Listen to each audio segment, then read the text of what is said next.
Kapihan sa PIA o DXPR. Ang programang hiniusang gimugna sa RMN DXPR, kapisanan ng mga broadcaster ng Pilipinas o Philippine Information Agency. Aron pagtuki sa mga hinungdanong impormasyon nga may kalabutan ang paglambo sa katilingban. Inyong masayran ang mga programa o proyekto gikan sa mga magkalain-laing ahensya sa gobyerno. Kini ang Kapihan sa PIA o DXPR.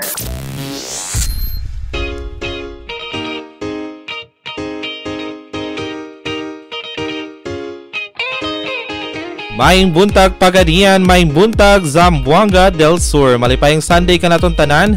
Karon ang ikanapulong adlaw sa bulan sa Nobyembre tuig 2024. Og inyo na usab nga mabati ang atong programa sa may alas 9 hangtod sa alas 10 sa takna sa kabuntagon ang programang Kapihan sa Philippine Information Agency o DXPR. Ako si Harvey Bangayan sa PIA Zamboanga del Sur, ang inyong servidor nga higala sa kahanginan karong buntaga. Padayon kamo kapaminaw diri sa RMN DXPR Pagadian 603 kasama mo sa 96.7 IFM Pagadian. May-mayong pagpaminaw sa tanan nag-tune in karon sa ilang tagsa-tagsa ka mga radyo sa tibok probinsya sa Zamboanga del Sur ug ilabi na diri sa syudad sa Pagadian. Sa inyong pagpaminaw, this we assure you that we bring you timely, accurate, and relevant information that will surely add value to your life.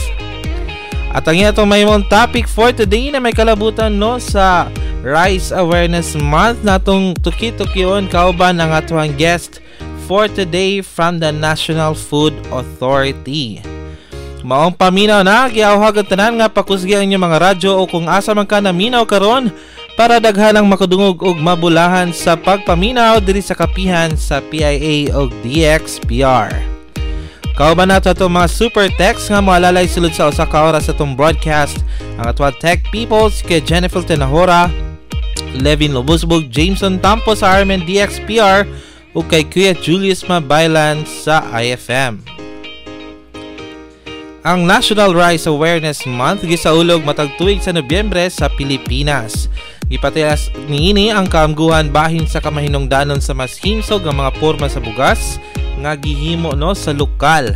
Niining bulana giawhag usab ang katawhan sa pagkonsumo sa mas mga himsog nga bugas nga giproduce sa atong mga local farmers no or atong mga kaisunang mga mag-uuma.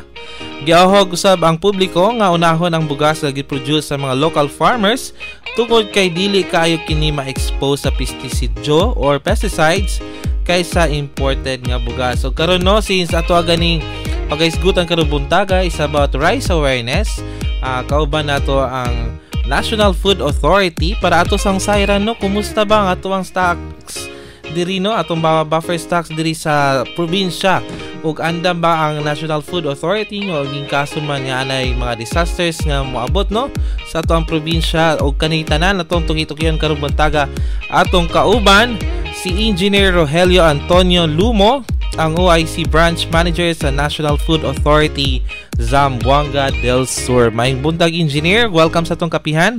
Mayong buntag diha nimo sir ug mayong buntag pod sa mga suki nimong tigpaminaw. Alright, so may kay ang buntag karon sir no. O karon Engineer, kumusta ba no sugdan nato atong interview? Kumusta ba ang rice supply situation nato diri sa probinsya? Kami sa National Food Authority no una sa tanan akong ihisgot pagbalik dinhi sa imong programa kung unsa gyud ang mandato namo no.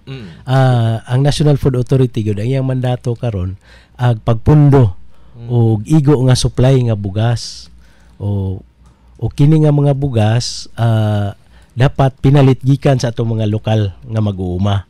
So kini nga mga bugas amo ra man kining i-stock o para kini sa among buffer stocking o pagtago o ipagawas namo kini kung aduna nay mga emergencies, calamities o mga disaster nga mga panghitabo.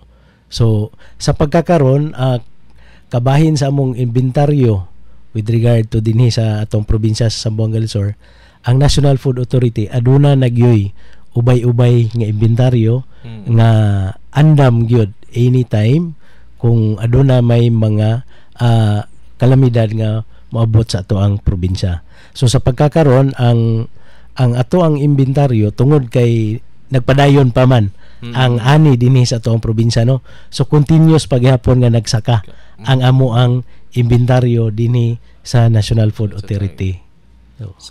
So maayo, no, engineer, kay padayon na gyapon kay case na tong mga buffer stocks, no, sa supply sa tong bugas diri sa probinsya. Now paunsa po dato ning gina-ensure, engineer, nga natay stable rice supply throughout the year po? Okay. Una, no, mo to sa pagpamalit na mo sa mga humay o abot nga humay sa mga lokal na to nga mag-uuma dinhi sa Zamboanga del Sur. Dayon aduna kami gitawag manggod nga 6-3 protocol. Kung panahon sa disaster o kalamidad, kaning mga bugas na to o inventaryo na to nga nag-edad o ngadto taman 0 to 3 months, within 3 months mga nindot na siya nga mga bag-ong galing, mura na siya ato ang gi-release sa mga local government units, sa DSWD, Office of the Civil Defense, ug uban pa mga ahensya sa gobyerno nga nanginahanglan sa atuang bugas, igo tabang sa mga naapektuhan sa kalamidad. So ang amo ang inventaryo continuous ya, nagpabilin gid ta nga enough ang atong buffer stock kay kontrolado na to ang pagpagawas ni ining nga mga inventory. So ang amo na pong mga humay or stocks nga moabot og 6 ka bulan, diha ra man gud mi galing sa 6 ka bulan sa palay. Ang 3 months na to mo to ang bugas na to nga ipagawas na to within 3 months.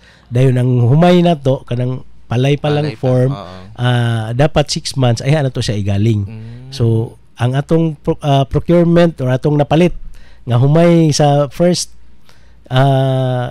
semester, January to June, diri pa namo nasugdan o galing sa June, July para pagka second semester napatay enough nga bugas nga mo mabunlot day na to anytime. So ang ato pong palay, ang ato ang bugas mo na siya, no, 3 months mo na to itong i-release. Kung more than na 3 months atong inventory ang ato ang mga bugas, that is the time nga mo punay among i-issue dito sa ato ang mga persons deprived of liberty. So pinaagi sa Bureau of Jail Management and Penology o sa ato mga provincial jails. So dito na mo na siya ipagawas ang ato ang mga bugas. So dili jud siya kanang kanang inyo na to nga magdugay jud ugay ang bugas dito sa inyo nga engineer from sa inyong bodega, like after 3 months gikan na tong paggaling, out na dyan siya dito sa yung kwan, or somehow nabay times nga mula pa siya dito sa... Yes. Kay swerte ra pud ta kay dinhi sa tong probinsya, no? Nga wala kayo tay mga kalamidad. Usually ang amo ang bugas nga intended for calamity kanang 0 to 3 months, dili siya makagawas. Tungod kay talagsara ang mga kalamidad nga moabot sa tua. So wala kay mga LGUs as well as mga national government agencies nga mo palit sa to ang bugas. So naagi time nga mo sobra gyud og 3 months. So that mo na to up to na pong i-distribute dito sa mga BGMP. Yun ana nga to karon.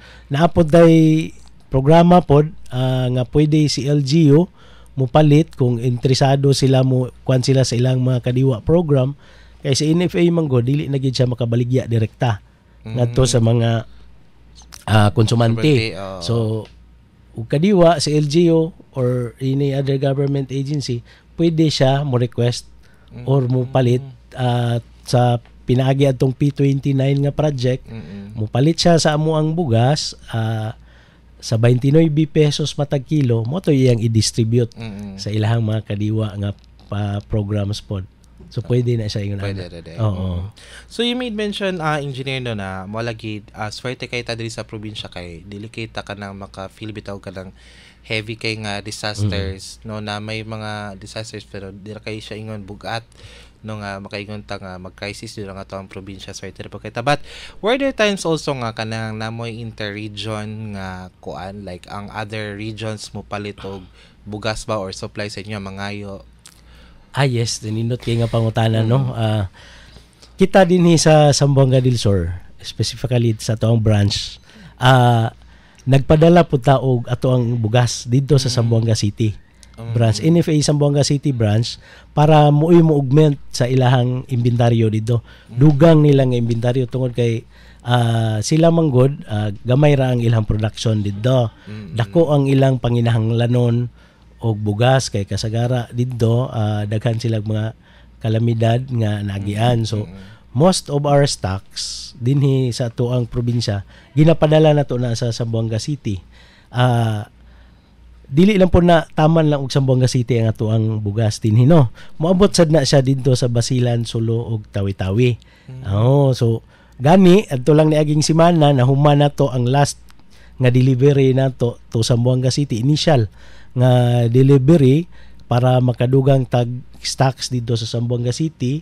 Naghatag po ta sa NFA Zamboanga Sibugay.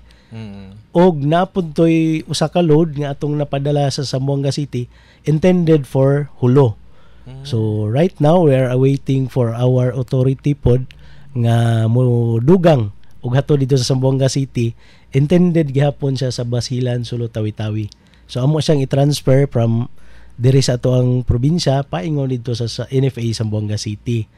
And then we are also awaiting pod sa authority pod kay muhatag po tag tabang dito sa Region 7 sa Cebu City. So we have already submitted the required documents para kung ma-approve na to, makapadala na po ta for Region 7. So adunay initial nga gisabutan nga or commitment na to, no, sa ato ang kauban nga branch dito sa Region 7 sa Dumaguete as well as sa NFA Cebu City nga 1,000 bags. So mo na siya atong ginahimo sa ato ang mga stocks dinhi sa pagkakaroon mo na atong mga activities. So maayo no kay ang diri day sa to sa mga del Sur kita may murag ka supply ba, no, sa mga needs po sa other provinces o mga nearby regions na to. Maayo engineer, no. So so far ba karon engineer pila ba kabuk ang atuang bodega diri sa tuang probinsya? Ang total nato gyud kung diri lang ta sa tuang probinsya sa Zamboanga del Sur, ang main ginato nga mga bodega, no, ang dagko na to nga mga bodega ana gyud dinha sa Mulave sa Barangay Kulo. Ano na po kitay bodega dinhi sa atong opisina gyud sa atong main office dinhi sa Barangay Tiguma sa Pagadian City. Apan aduna po kitay gagmay nga mga bodega nga anaa sa lungsod sa Dumingag, natay farm level nga grain center dito. Napod kita dinhi sa lungsod sa San Miguel. So all in all natay upat nga gitawag namo og mga buying stations. So mo na siya nga ato ang mga bodega dinhi sa Zamboanga del Sur.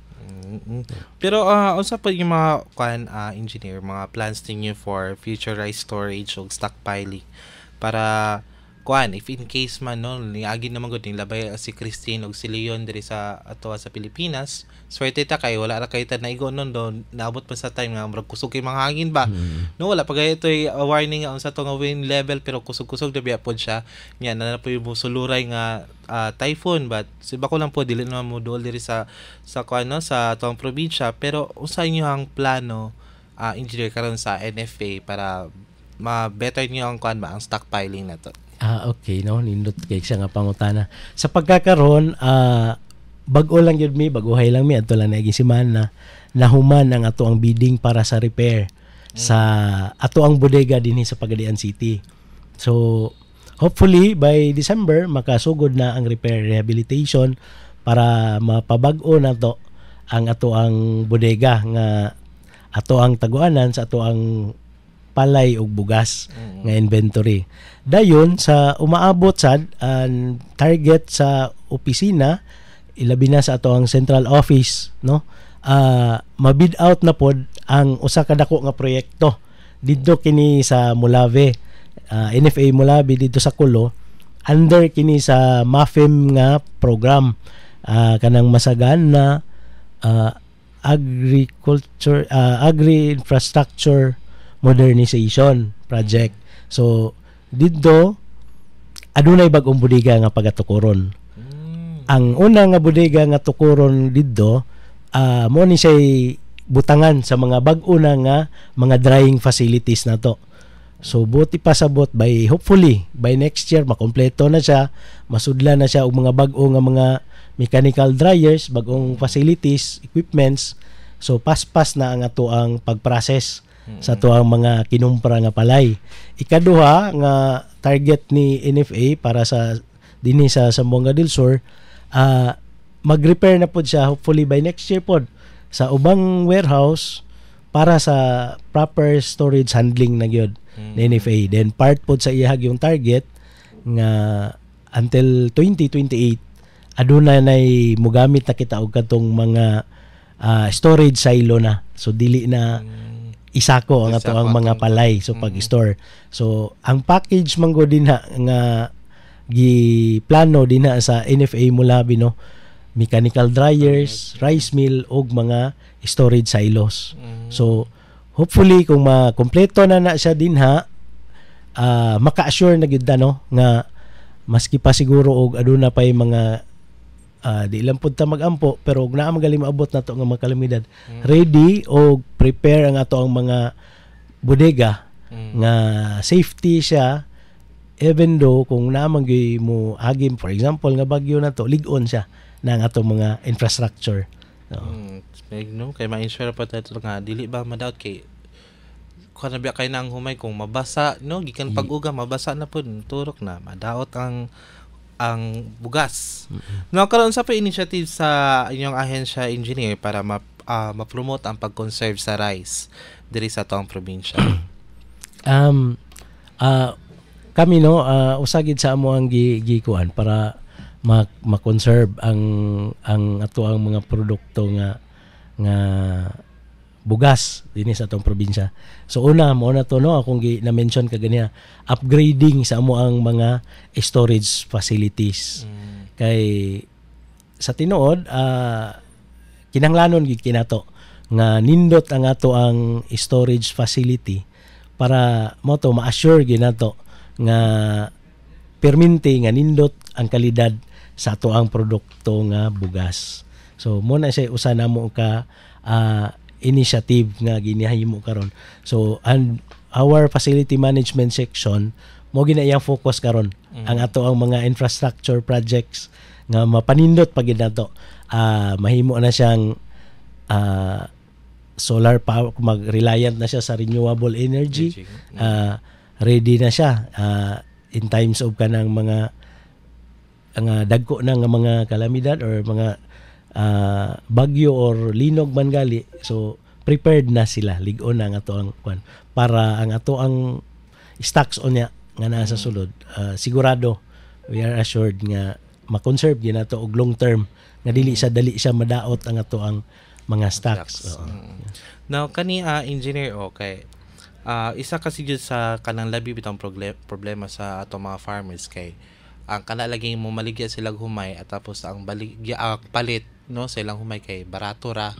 Now ako ga monitor man po ko sa page ko sa NFA no tapos pakita lagi na murag halos every day or every week ata na yung mga changes ba sa prices no sa inyong pagpalit sa humay mo gito yung mention mo kaganina nga ga continuous gyapon mo until now ga palit mo og humay. And I hope that sa ato ang mga listeners karon no sa ato mga mag-uuma nga naminaw karon no nga nay palay nga baka gusto din niyo ibaligya no. So unsa ba ni siya nga initiative kan engineer baka pwede niyo ma-further explain pa sa ato ang mga paminaw. Okay no.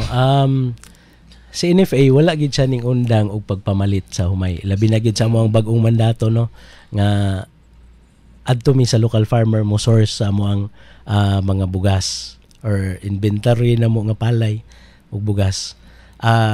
Sa pagkakaron adunay pricing scheme nga gihimo sa NFA.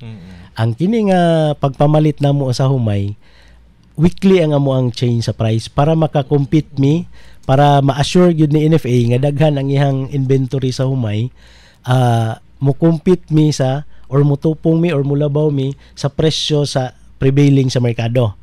So weekly natay ginahimo nga price monitoring sa to ang mga local traders dinhi sa probinsya. So whatever would be the result of the canvas o kanang amo ang pag monitor na to silang prices, mo recommend mi ana didto sa central office kung pila ang prevailing dinhi sa merkado, dayon mo po na among i-recommend tupngan na mo siya. Mo na among i-recommend sa central office nga mo po amo ang buying price nga mahitabo kada semana. So every week mag-change siya kay si trader manggod pod mo change pod siya sa iyang presyo. So once mo usab ang presyo sa mga comprador na to dinhi sa Zamboanga del Sur, mo change pod si NFA sa iyang presyo para gyud kay makatupong gyud mi, para makapabadayon gyud mi og palit og humay. Kay sang niagi manggod ang ako lang pong mahisgutan no, sa niagi manggod nga fix ang among presyo, dili mi makapalit gyud og insakto. Kay mutaas si trader sa mo, kami nagpundor amo ang presyo sa pagkakaron kay mutupong naman mi nila padayon gyud ang papamalit sa mga nato dito sa mga mag-uuma.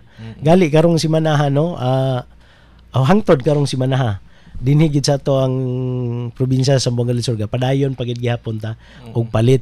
Ang while sa among monitoring ang presyohan na lang sa trader na lang siya sa 16 to 18 pesos, nagvary siya.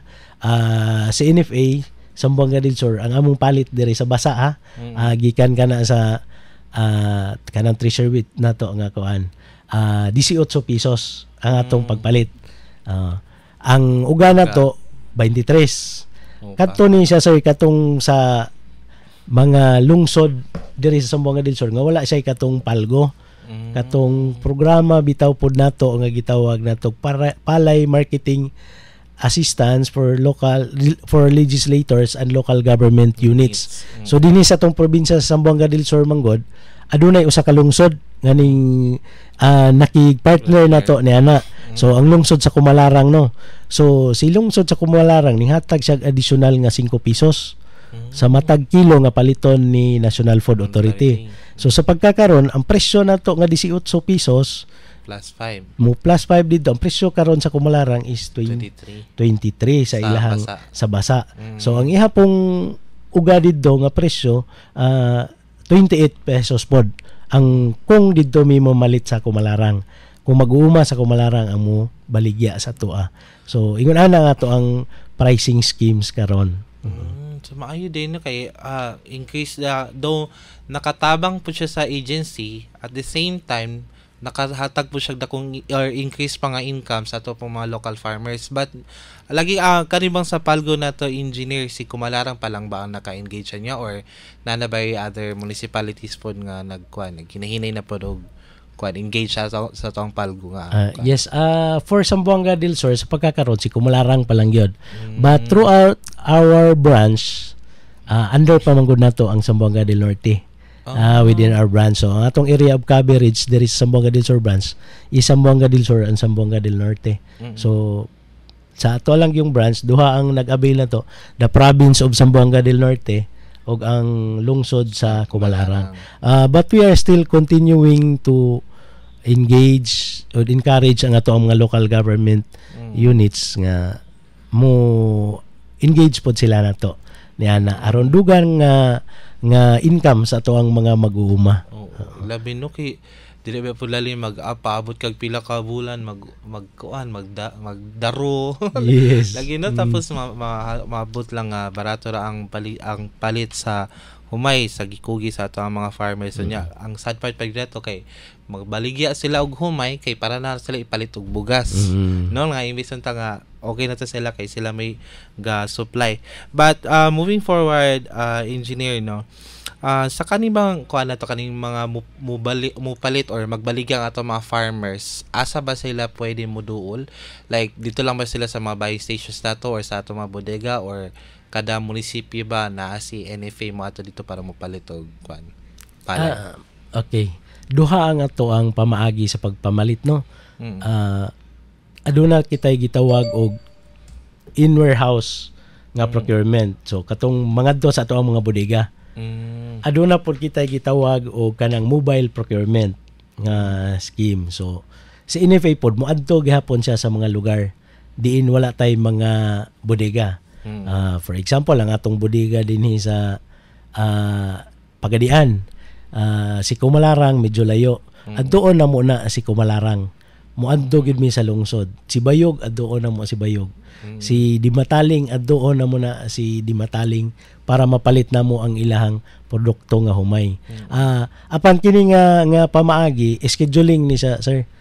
Magpahibalo gid sila namo or motawag through their MAU kay naman may mga coordination sa local government units, so sa pinagi sa Municipal Agriculture Office, pwede sila maka-contact dito, makapanawag sila sa MUA kung wala pa sila contact number namo para ma-schedule namo ang pagkuha dito, pagpamalit sa ilang mga humay. Oo. So yun na itong pamaagi, kung available ang ato ang mga truck, adoon ginato. O available ang atong mga mechanical dryers, kung basa magaling na ilang baligya, adoon gihapon namo. Subject to the availability o sa schedule. Kay basig na po yung naka-schedule ni Ana.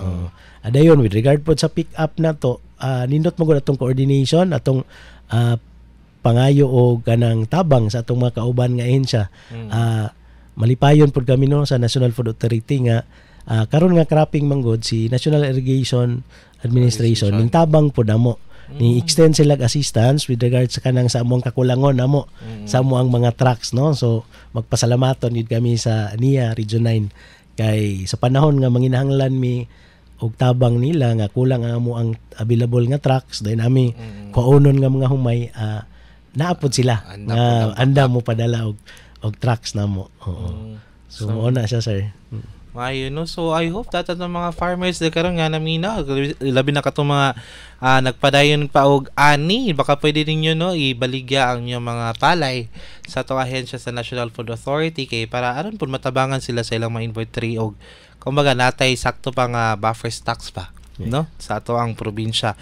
Now karon sir for this month no while nga atong gina-observe ang National Rice Awareness Month, unsa ba ang mga activities or mga events nga giplan sa inyong ahensya for this month po?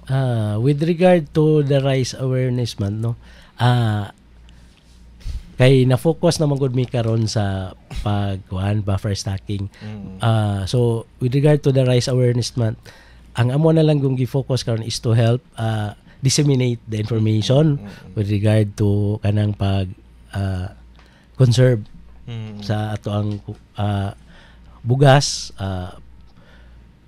mag-share sa social media, for example kanang katong half cup rice nga program karon. So gina-encourage po nato ang atong mga kauban sa opisina, mga mag-uuma nga makakita dito sa ato ang media campaign sa diha sa Facebook. So at the same time pod gapadayon gihapon mi sa pag-distribute gihapon og bugas sir kung naay mga request ang ato ang mga LGUs. So mao na ang ato ang ginahimo sa pagkakaroon nga mga programa. So karon sir wala ba pabugas pod para sa mga agencies? Just like last year sir no, katong gitawag na mo ang kuan mo datong last year sir kay one time rice allowance. So we just hope nga mo-issue na po si presidente o another na po nga rice allowance para malipay na puntang akamo di nga mga empleyado sa gobyerno.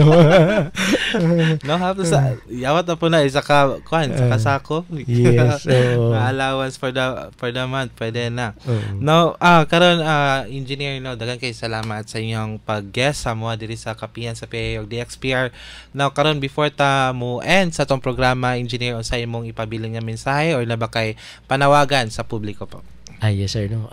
Una sa tanan sir, ang among dako kay pasalamat no sa Philippine Information Agency sir nga inyo ming giimbitar dinhi sa inyong programa aron pod mapahibalo namo sa atong katawhan especially dinhi sa probinsya nato sa Zamboanga del Sur ang among kalihukan sa National Food Authority.